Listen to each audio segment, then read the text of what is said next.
Assalamualaikum warahmatullahi wabarakatuh. Sahabat semua, di video kali ini kita akan coba untuk memahami pemahaman ilmu untuk mengetahui karakter atau kepribadian orang lain. Nah, menurut Carl Gustav Jung yang merupakan seorang psikolog dari Swiss sekaligus perintis dan pengembang konsep psikologi analitik atau psikoanalis mengatakan ada 4 jalan kita bisa memahami kepribadian seseorang atau pribadinya orang lain.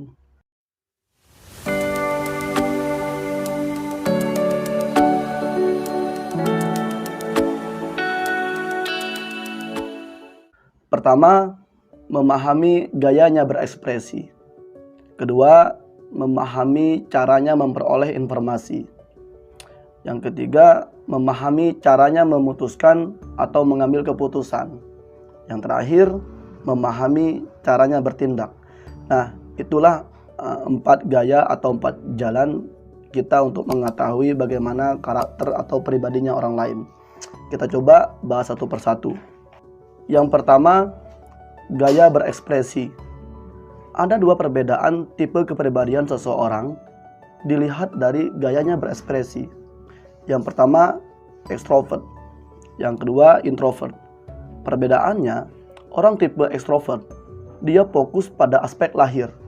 Seperti fokus kepada orang, fokus kepada peristiwa, atau tindakan. Sedangkan orang tipe introvert, dia fokus pada aspek batin, seperti emosi, rasa, dan juga pengalaman. Nah, orang tipe extrovert, dia gemar berinteraksi, sedangkan introvert itu sebaliknya. Dia lebih suka sendiri. Kemudian, tipe extrovert, ini orang gemar dalam keramaian.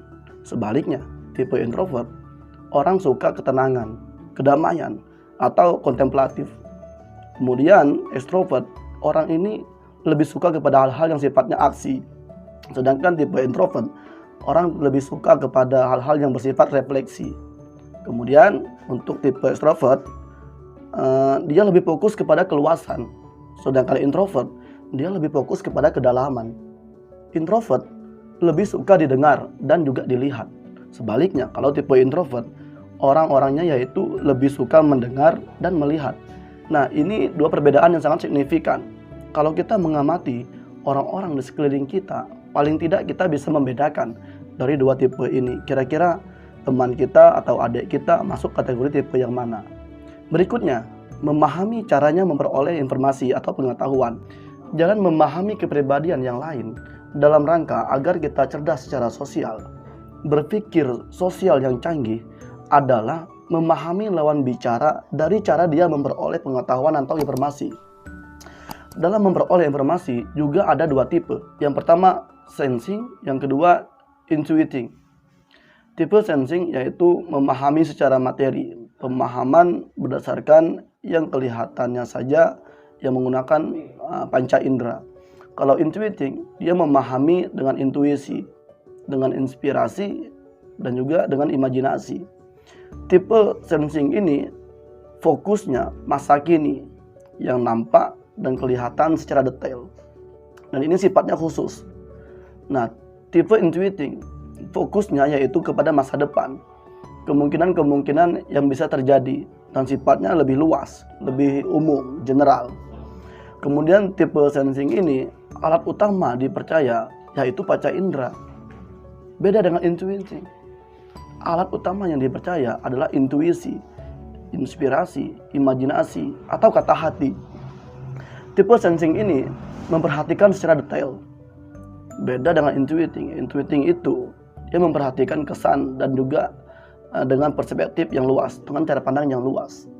Tipe sensing cenderung melakukan yang praktikal atau yang praktis. Sedangkan tipe intuiting lebih suka kepada inovasi atau membuat baru.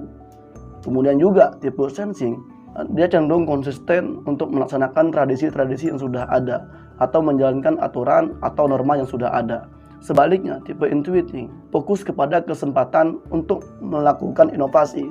Sederhananya, menganggap ada pembaharuan di setiap yang sudah ditetapkan. Nah, ini 2 gaya yang berbeda, namun keduanya sama-sama baik. Hanya saja beda cara memperoleh informasi. Dalam filsafat perbedaan ini disebut epistem. Jadi sikap kita harus beda menyikapi 2 tipe orang ini.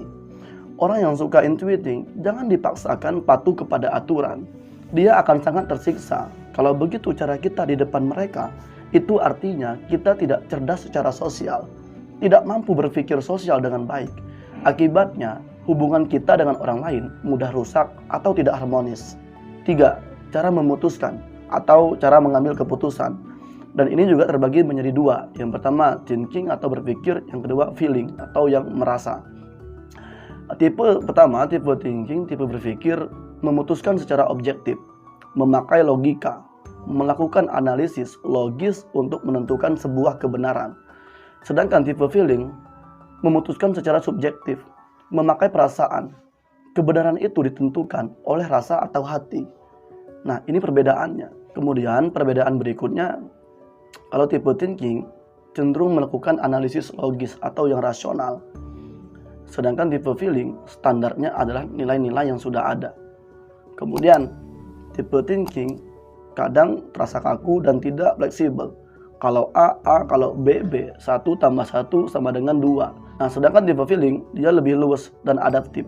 Tipe thinking dia cenderung penekanannya kepada sebuah kebenaran. Sedangkan tipe feeling dia cenderung kepada kebijaksanaan. Kemudian tipe thinking juga cenderung kepada rasa adil, kemudian pas. Sedangkan tipe feeling dia cenderung kepada rasa sayang atau kasih. Nah, tipe thinking dia clear mind, pikirannya jernih. Sedangkan tipe feeling dia keen heart, hatinya baik. Kemudian tipe thinking impartiality, sifat tidak memihak atau berdiri di antara dua sisi. Sedangkan tipe feeling dia simpati, bisa saja memihak karena keprihatinan, kemudian juga keibaan dan juga rasa kasih. Keduanya bisa sama-sama mengantarkan kita kepada kebenaran, tetapi di sisi lain keduanya juga bisa salah. Nah, yang terakhir dilihat dari cara bertindak, dan ini juga dibagi menjadi dua. Yang pertama judging, yang kedua perfection. Kalau judging itu secara letter luck artinya menilai, kalau perception itu artinya mengamati. Tipe judging itu dia selalu sesuai dengan rencana. Sebaliknya, kalau orang perception itu sesuai dengan situasi, dia lebih fleksibel.